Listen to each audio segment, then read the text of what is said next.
not dissecting any wild pigs. The feral pig, it came today.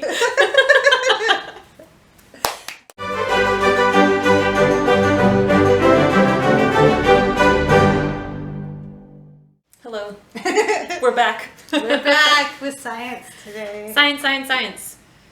I'll go first. Fun. I don't have much to say. For science, we've used the Good and the Beautiful curriculum. We did the space science unit.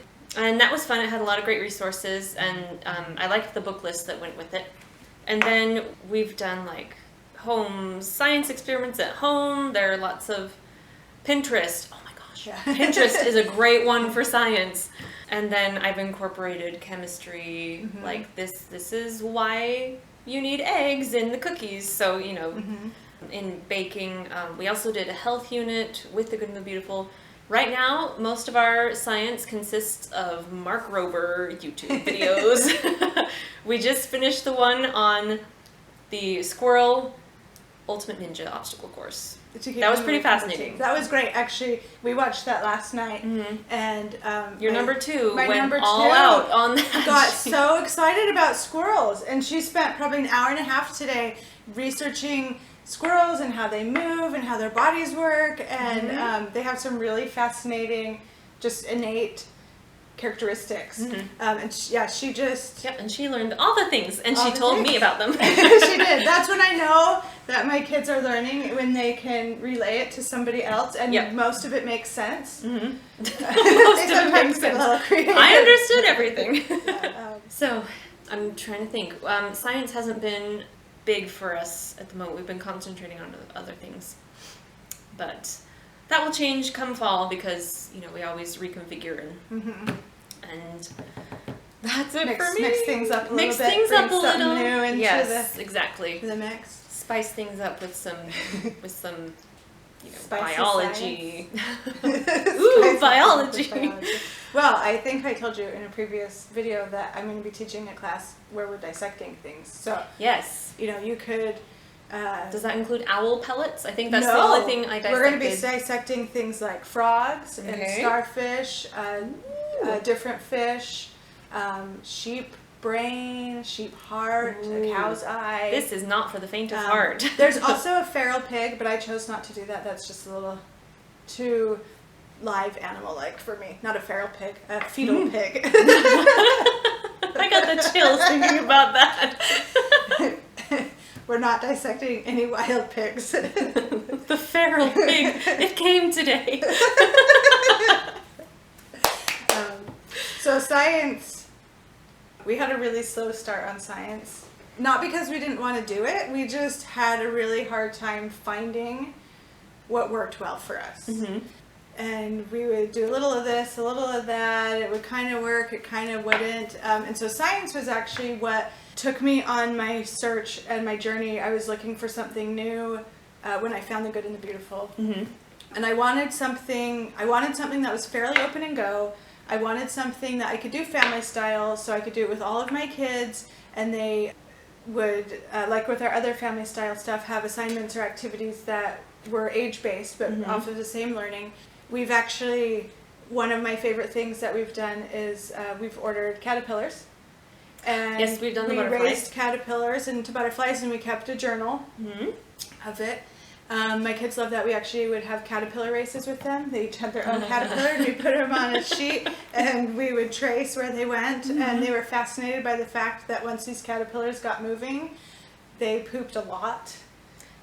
And this comes from a family of all girls. They thought it was the funniest thing ever. And then they'd be like, I can't trace where it's going. There's a pile of poop in the way.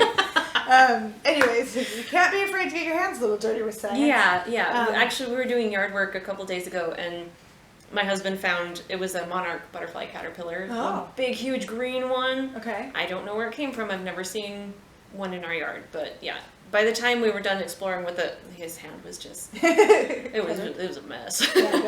So. But yeah, working in the garden and nature journaling and stuff, those are all really great ways to do science. But, so we found the Good and the Beautiful as I was looking for something a little bit more structured for our science, and have loved it. It works for works for all ages up to about 8th grade. So my oldest, actually, she does science on her own. But prior to reaching this age level, she's done it with us. But they've got just these great books, and they all come loose leafed. And then I actually take them and I pull out all the things that I want to cut up because everything's in there. This is where your laminator comes in handy. Sheets of vocabulary cards, and so I take them out and laminate them, and then I take this to Staples and put a clear cover on it and get it spiral bound so that it's nice and together. But it's very open and go. I divide everything out into these clear envelopes, and so I have one for lesson 1, lesson 2, however many lessons there are, and whatever handouts they need, and whatever vocabulary words go with that lesson. They have these little mini books that go with the lessons sometimes, and so I spend maybe an hour getting everything ready when we start a new unit, and then everything is I just pull it right out. We pull out our envelope for that lesson, and we read it together. So we've done like human body. This one is marine biology. We've done an energy one. They've all been really great, and you mentioned they have lots of options. Yeah, they have great book lists. Yes. That go along with them, and so we a lot of times will get a lot of the books that go along with it, either to purchase or just at the library when things like libraries are open. Hurry, please. And we love those. One of our favorite ones that we've read is when we were studying about energy. We read the story "The Boy Who Harnessed the Wind," which, if you're not familiar with that story, it's takes place around the turn of this century, coming into the 2000s, and it's a boy in Malawi. And total poverty. They're going through a famine, but he's really interested in science, and I think it was physics specifically. But he ends up building this windmill out of junk he gets from a scrapyard and providing power for his house. But anyways, it's this really, really neat story, and they have a regular novel, but they also have a picture book of it. And then they have a kids reader version, which is sort of a dialed down version of the adult book. Because there's some hard stuff in there. They're going through a famine, and it's abject poverty, and so there's some hard kind of adult things in there. So we read that together, and the girls thought it was so interesting. Yeah, I remember them telling me about it. But one of our other things we've done is I got this off of Amazon. It's just an Usborne book. Got it for like $1 plus shipping, and it's 365 science activities. But we would just open to a page and do whatever it says. And it tells you a little bit about the whys and the hows, the science behind it. But if it's something that your child is interested in, you could dive right into it more using YouTube. Who wouldn't want to make a wormery? I wouldn't. We have a garden for that. We have a garden. We also have soil that isn't very hospitable to worms. Lots of clay. This is cool, though. Yeah, so this is really neat, but there's lots of books like this. Tons of books like this. Amazon or Abe Books, Thrifty Books. You can even go to Costco, and they usually have. But used books. This was a used book that I got for $1, and it's in great condition. In fact, I'm pretty sure my kids have roughed it up more than it came.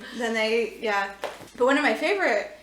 I have so many favorites. I feel like one of my kids. One thing we've come to actually really love this spring, we started this before the pandemic, but we wanted to mix up science a little bit. We'd been doing units together.